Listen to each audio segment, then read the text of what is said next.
trabaho. Po guys,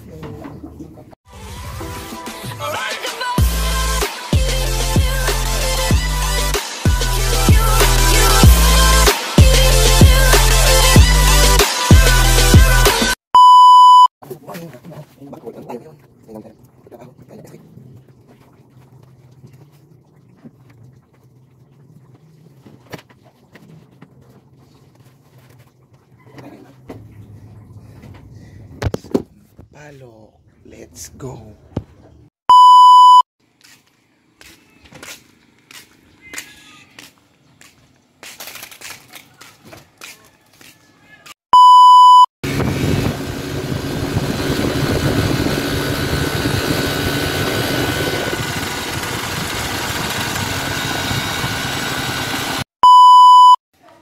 Yan mga katimbang, kadarating lang natin galing Sampaloc, Pangangalakal.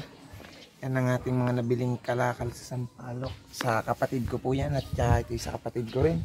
Ito yung mga kalakal kong nabili ngayong araw sa Sampaloc. Pagpipili muna tayo ngayong katanghalian. Yan ang mga nabili natin mga katimbang. Medyo kakaunti pang ating nabili.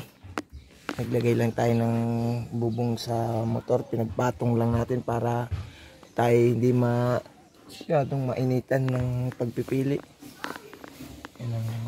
Yan yung mga timbang katanghalian. Plus 11 ng tanghali tayo nagpipili ng mga yero.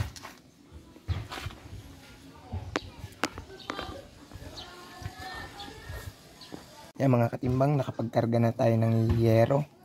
Sunod na natin gagawin ay magpipili tayo ng mga plastic.